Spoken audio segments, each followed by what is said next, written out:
ఇవాళ ప్రాజెక్టులు కడతాం, అక్వైరీ చేసుకుంటాం, ప్రభుత్వ కార్యాలయాలు కడతాం, గవర్నమెంట్ అక్వైరీ చేస్తుంది. మన ఫార్మాసిటీ పేరిట 13,000 ఎకరాలను ఎట్లా అక్వైరీ చేసావు? అక్కడ ₹1 2 కోట్ల రూపాయలు విలువ ఉన్నప్పటికి కూడా నువ్వు అక్వైరీ చేసి 10 లక్షల రూపాయలకు అక్వైరీ చేస్తున్నావు. ఏదో ఒక అక్వైరీ చేయాలి కదా.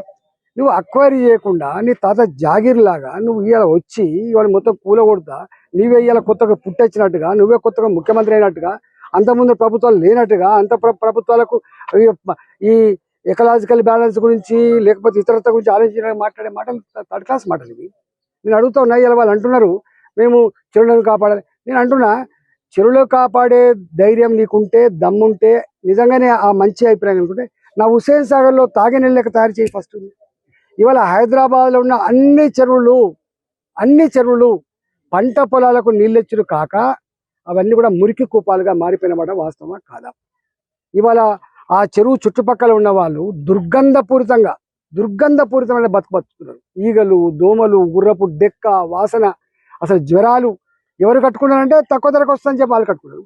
నేను అంటున్నా ప్రభుత్వాన్ని, ఇవాళ మీరు వాళ్ళకు సామాన్యులు కావచ్చు, వాళ్ళు నీతో యుద్ధానికి రాకపోవచ్చు, వాళ్ళు కోర్టు మెట్టెక్కే డబ్బులు లేకపోవచ్చు, కానీ వాళ్ళ ఏడుపు, వాళ్ళ కన్నీళ్ళు, వాళ్ళ ఉసురు నీకు తాకకుండా పోయి గుర్తుపెట్టుకో. నువ్వేమనుకుంటున్నావు? ఇలా ఏ ఉపాధి కల్పిస్తా అని చెప్పినవో, పేదలకు అండగా ఉంటా అని చెప్పినవో, పేదల బతుకుల్లో వెలుగు నింపుతా అని చెప్పినవో, నువ్వు అనేక రకాల హామీలు ఇచ్చినవో, ఇలా మహిళలకు 2,500 రూపాయలు ఇస్తా, భూమి లేని వాళ్ళకు 12,000 రూపాయలు ఇస్తా, నేను ఇది ఇస్తా అది ఇస్తా, ప్రగల్భాలు పలికినవు. ఇచ్చుడు పక్కకు పెట్టు, నీ పెన్షన్లు, నీ బియ్యం కార్డులు, నీవన్నీ పక్కకు పెట్టు.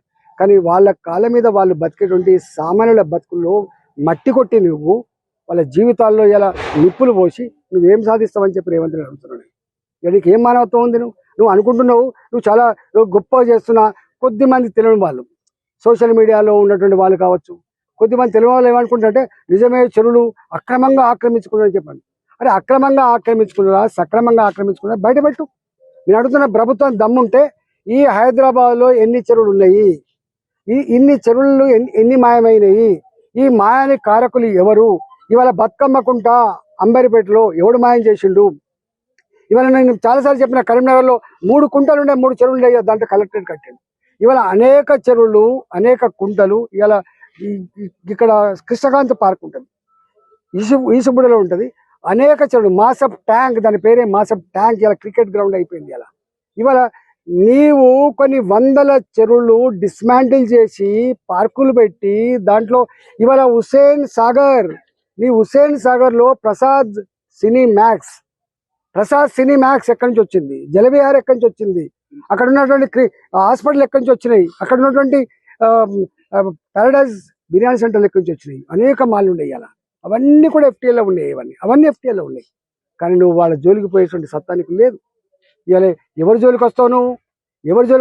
చిన్నలు నువ్వు అంటున్నావు ఏదో నాగార్జున పడ్డా, నీకేం కక్ష ఉందో నాకు తెలియదు. నిన్న ఒక ఆయన మాట్లాడుతున్నాడు, ఆయన దానికి హైడ్రాక్ ఇన్ఛార్జ్ ఉన్నాడు. శ్రీనివాస్ రెడ్డి షెడ్డును కూలగొట్టిన ఆయన నాయకుడు. నేను అంటున్నా, నాయకుడు నువ్వు ఎట్లా కూలగొట్టిన రేపు కోర్టు తెలుస్తుంది. అసలు ఎంత దారుణం అంటే, షెడ్లు కూలగొట్టి పోలే వీళ్ళు, షెడ్లు కూలగొట్టి అందులో ఉన్న సామాను కూడా డోజర్లు ఎక్కించి అంటే ధ్వంసం చేస్తున్నంటే ఎంత కక్షపూరితంగా ఉన్నారు వీళ్ళు, ఎంత ద్వేషపూరితంగా ఉన్నారు వీళ్ళు. అంటే వాళ్ళ బతుకుల పట్ల ఎంత హీనంగా వ్యవహరిస్తున్నారో దాన్ని బట్టి మనకు అర్థం కావాలి. తప్పకుండా ఇవన్నీ అంటున్నా, ప్రభుత్వం ఏ పేదల ఆస్తులైతే ధ్వంసం చేసిందో వాళ్ళ అసెస్ చేసి, నువ్వు నష్టపరిహారం కనుక ఇవ్వకపోతే నువ్వు అనుకుంటున్నావు ఇది ఇక్కడితో ఆగిపోద్ది అనుకుంటున్నావు. వాళ్ళ ఉసురు, వాళ్ళ దుఃఖం, వాళ్ళ కన్నీళ్ళు ఊరికే పోవు. వాళ్ళకు అండగా కోటాను కోట్ల మంది ప్రజలు ఉన్నారు. ఇలా హైదరాబాద్లో చెరువుల పక్క పొంటి కానీ ఆనాడు మనిషి తిరిగినటువంటి అడవులలో చెట్లు వేసుకొని గుడిసెలు వేసుకొని జీవించడంతా కూడా పేదవాళ్ళే. ఇలా వాళ్ళ సంఖ్య వాళ్ళు ఏదో 5 లక్షలు 10 లక్షలు కాదు. హైదరాబాద్లో ఉన్నటువంటి వీళ్ళ కంటే కూడా అత్యధిక పాపులేషన్ కలిగినటువంటి పేదలు కంటి మీద కొనుక్కులేదు. ఇప్పుడే అంటుండే ఆయన సరే ఇది కూలగొట్టి నిజమే, కానీ పక్కకున్న వాళ్ళంతా కూడా ఇలా వాళ్ళు భయపడుతున్నారు సార్, నిద్రపోతున్నారు సార్ అని చెప్పారు. అరే నీకు కోర్టుల మీద ఎందుకు నీకు ఇంత అపనమ్మకం? ఇలా సాటర్డే అయితేనే, సండే అయితేనే కోర్టు మెట్లు ఎక్కలేరు అంటే కోర్టులు గంత అనాలోచితంగా ఉంటాయా? కోర్టులకు ఆలోచన లేదా? కోర్టుకు మానవత్వం ఉంటుంది.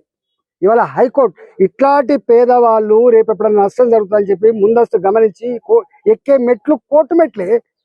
ఆ కోర్టు కూడా సాటర్డే ఉండదు కాబట్టి, సండే ఉండదు కాబట్టి, అంటే మీకు జడ్జిల మీద నమ్మకం లేదు, చట్టాల మీద నమ్మకం లేదు, మీకు కోట్ల మీద నమ్మకం లేదు మీకు దేని మీద నమ్మకం ఉంటుంది? అంటే సాటర్డే సండే వచ్చిందంటేనే నువ్వు డోజర్లు బయటకు వస్తున్నాయి, నువ్వు కూలగొడుతున్నావు. అర్థం ఏంటంటే వీళ్ళు ఎక్కడ పోతారో కోర్టుకు, ఎక్కడ స్టే తెచ్చుకుంటారో వీళ్ళు కోర్టు. అంటే కోర్టులు స్టే అట్లనే ఇస్తాయా? ఆలోచించిస్తాయి వాళ్ళు. ఇలా వాళ్ళు మాట్లాడుతున్నారు చెరువులు కాపాడవలసిందే. చెరువులు కాపాడవలసిందే రా. నీ భూమి ప్రభుత్వ పరమైన భూమి ఎంత ఉంది, ప్రైవేటు పరమైన భూమి ఎంత ఉంది, కాపాడుద్దా?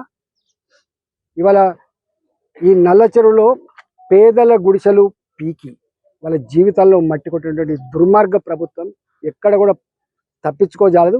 తప్పకుండా ప్రజలు చాలామంది మేధావులకి నేను విజ్ఞప్తి చేస్తున్నా, పర్యావరణవేత్తలకు విజ్ఞప్తి చేస్తున్నా, మీరు టీవీలలో ఈయన చేసే పని చూసి ఆహా ఓ అనేటువంటి వాళ్ళకు రా ఎంక్వైరీ చేయండి.